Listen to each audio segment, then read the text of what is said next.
Tuan-tuan, puan, saudaraku hadirin rahmati Allah, puji dan syukur kepada Allah Subhanahu wa taala dengan limpah izinnya sehingga hari ini masih lagi diberikan kita kekuatan iman, masih lagi ada rasa takut kita kepada Allah, masih wujud seronoknya untuk kita meneruskan ibadat kita kepada Allah Subhanahu wa taala dalam keadaan alhamdulillah masih ada kesihatan, masih ada keafiatan yang membolehkan kita meneruskan kehidupan kita sebagai hamba Allah Subhanahu wa taala. Alhamdulillah. Jadi pada hari ini alhamdulillah kita selesai dah 3 hari 4 hari. Hari 3 Ramadan, malam 4. Jadi 3 hari ini tuan-tuan. Hari tu kita jumpa awal dah. 2 hari sudah kita jumpa dah tuan-tuan. Kita dah habaq dah apa yang perlu kita buat untuk diri saya dan kita. Walhasil benda tu semua tahu dah.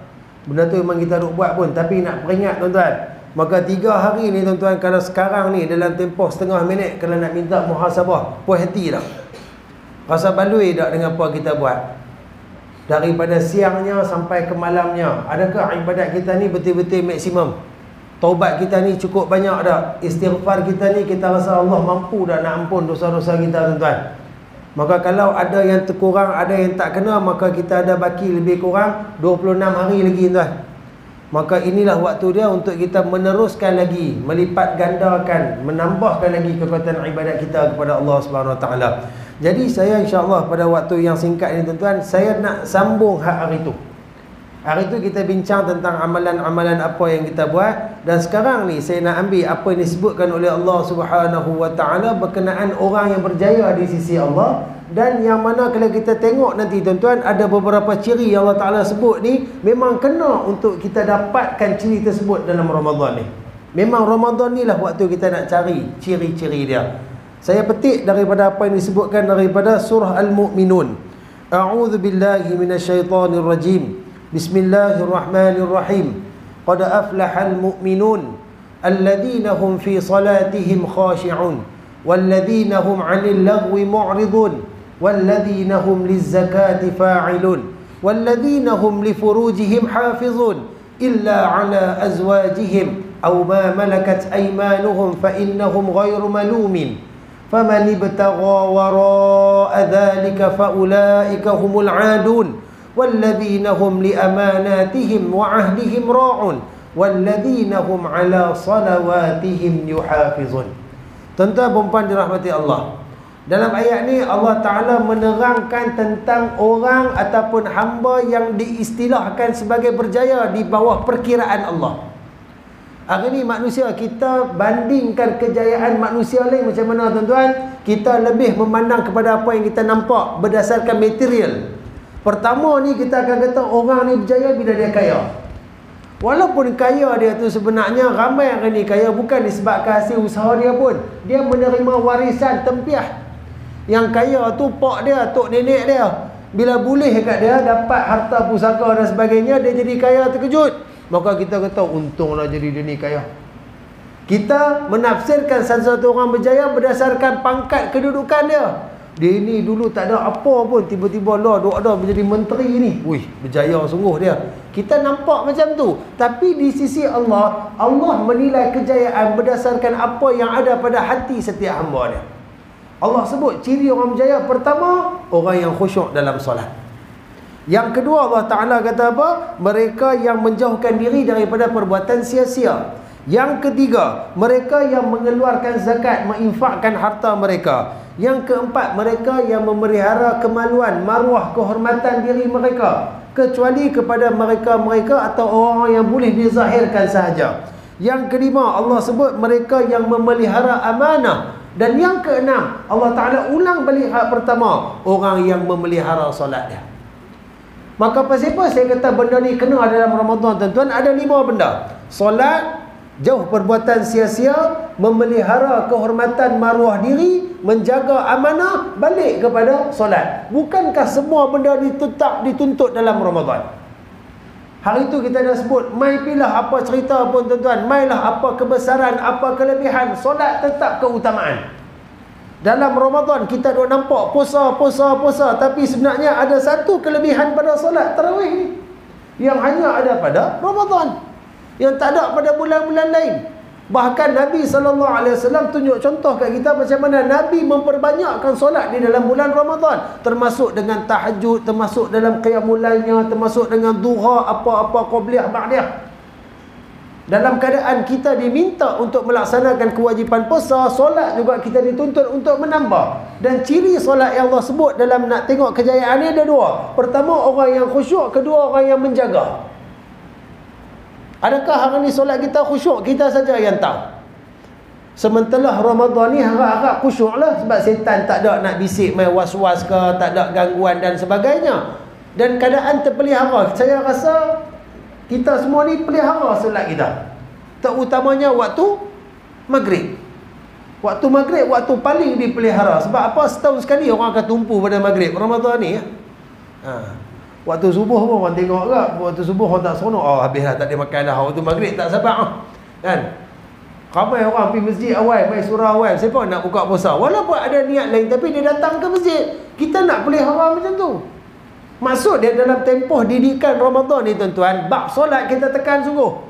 Kita bukan dari kalangan orang yang malas solat. Yang mana kita tahu tak kira benda tu wajib, kita kena laksanakan ikut urutan waktu. Yang mana sunat, lagi mana mampu. Habis-habis solat fardu, ada ba'diyah, kita buat. Balik ke rumah sebelum nak tidur, kita teruskan dengan witir. Bangun hari biasa, nak bangun pagi pergi kerja solat subuh, kita awalkan sikit, teruskan tahajud, teruskan hajat, taubat kita.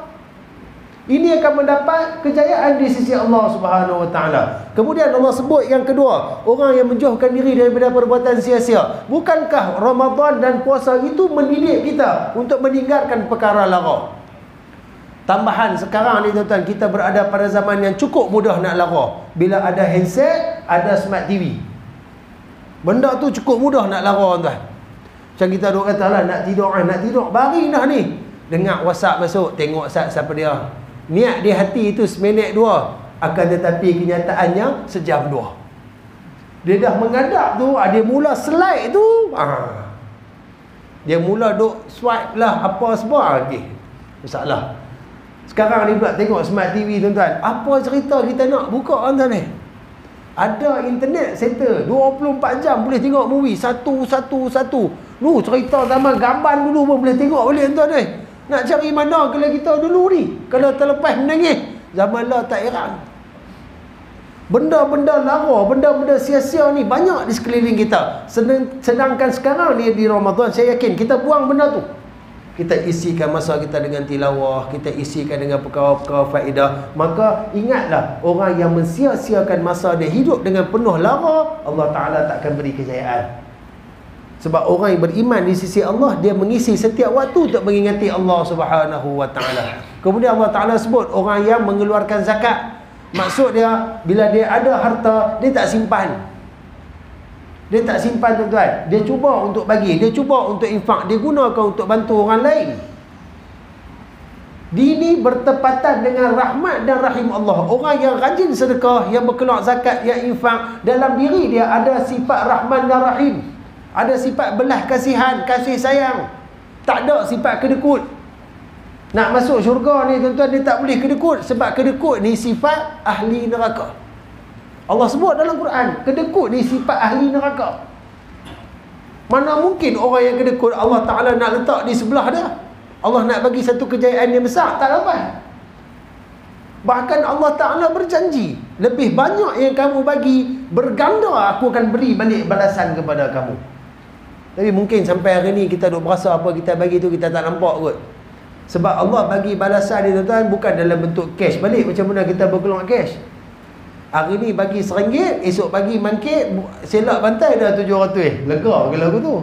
Allah tak bagi ikut tu. Dan kita pun tak harap sangat Allah bagi ikut tu. Kita lebih harap Allah bagi apa? Allah bagi balik balasan berupa anak kita yang soleh, isteri kita yang taat, keluarga kita yang sejahtera, diri kita yang diliputi kesihatan dan keafiatan. Yang tu yang kita nak pemberian. Yang sebab apa? Pemberian ni benda tak boleh beli. Tuan-tuan, kita ada duit juta-juta, nak beli sak soleh bagi kat anak boleh? Tak boleh. Benda tu benda mai daripada Tuhan. Sebab tu benda balasan Tuhan ni tuan-tuan, benda yang kita tak mampu nak capai, walaupun kita rasa kita boleh buat, tak boleh. Sebab tu Allah sebut benda yang boleh membawa kejayaan apabila kamu infakkan, keluarkan zakat, bagi sedekah. Bila Allah sebut mesti ada kebaikan, dan apa yang disebut oleh Allah mesti ada balasan yang besar. Kemudian Allah sebut yang terakhir, apa dia? Amanah. Amanah ni lah benda yang berat tuan.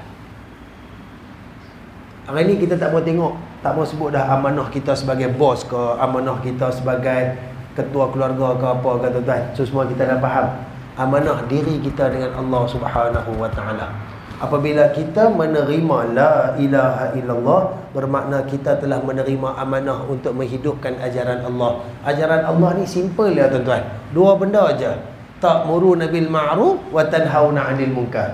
Buat yang disuruh, tinggal yang dilarang. Simple tak tuan-tuan? Simple. Mudah tak? Bab mudah ni masalah. Cakap senang, dua benda ya. Alah bukan banyak pun, dua ya. Oh tuan-tuan, perik nak buat tuan. Nak buat yang disuruh ni bukan senang tuan, ni berat lah sebab dia ada pula musuh-musuh tepi. Kan? Musuh tu pula tak nampak. Kalau nampak terajang sedih, tahu dia jujur settle masalah ni, tak nampak. Ada setan, ada nafsu, ada iblis. Wa tanhauna 'anil munkar, nak cegah daripada kemungkaran. Kita niat nak cegah kemungkaran, lalah kita jadi kepala kemungkaran tu. Maka amanah ni kita kena fikir selalu tuan-tuan, bahawa Allah sentiasa menuntut amanah yang kita dapat, kita terima daripada Allah. Inna aradna al-amanata 'ala as-samawati wal ardi wal jibal fa abayna an yahmilnaha wa ashfaqna minha wa hamalaha al-insan innahu kana zaluman jahula. Sesungguhnya kami telah menurunkan amanah untuk membawa agama ni 'alal ardi wal jibal, ke atas bumi, ke atas langit, ke atas gunung ganang. Gunung cuba nak terima tuan-tuan, hancur berkecai, tak boleh terima. Wa hamalaha al-insan, dan manusia sendiri menerimanya. Sesungguhnya manusia itu Allah sebut zaluman jahula, zalim lagi jahil. Jahil tuan-tuan. Kita tahu semayang tu wajib dengan azan, buat tak tahu. Tuan-tuan, kita tahu Ramadan ni kena tutup habis segala panca indera kita daripada buat maksiat, tapi kita nak tengok benda larang, benda yang diharam. Tak jahil ke tu? Tak zalim ke tu? Maka apa yang Allah sebut dalam surah Mukminun ni tuan-tuan, balik sekali tengok balik, memang semuanya terkandung latihan dia di dalam sepanjang Ramadan ni. Mudah-mudahan bila kita berjaya menjadi ciri-ciri yang Allah Ta'ala sebutkan tadi, maka kita boleh mengharapkan janji Allah. Apa janji Allah? Ulaika humul warithun, mereka itulah orang yang akan diwarisi. Waris apa? Alladzina yarisunal firdaus, mereka akan mewarisi syurga firdaus Allah Subhanahu wa taala. Hum fiha khalidun, mereka kekal di dalamnya buat selama-lama abadan abada. Maka mudah-mudahan rahmat Ramadan ni akan memberikan kebaikan kepada kita untuk terus berbakti kepada Allah, untuk terus taat. Dengan Ramadan ni kedudukan kita, maqam kita, darajat kita akan dinaikkan di sisi Allah. Biar penghuni dunia ni tak kata apa kat kita, tak kata apa pun tak apalah. Kalau mereka kata apa, mereka nak kutuk ke, mereka nak kata apa ke, biar pilah tuan-tuan. Sebab kita tak mengharapkan pujian makhluk langit bumi, kita mengharapkan pujian daripada makhluk langit. Kalau makhluk langit menerima kita, meraihkan kita di sana tuan-tuan, insya-Allah apa yang disebut oleh Allah itu pasti akan menjadi kenyataan daripada diri kita. Mudah-mudahan Allah memberikan taufik dan hidayah, memberikan keimanan dan ketakwaan yang kuat, memberikan kita satu semangat untuk meneruskan kehidupan baki-baki kita ni tuan-tuan, dengan keadaan kita mendapat redha dan rahmat daripada Allah Subhanahu wa taala, insya-Allah. Saya berhenti setakat ni dulu. Yang baik itu daripada Allah Subhanahu wa taala, yang buruk tu pada kelemahan, kehinaan, kebodohan diri saya. Mohon ampun dan maaf salah bahasa tersilap kata. Wa hadza bitaufiq. Wassalamualaikum warahmatullahi wabarakatuh.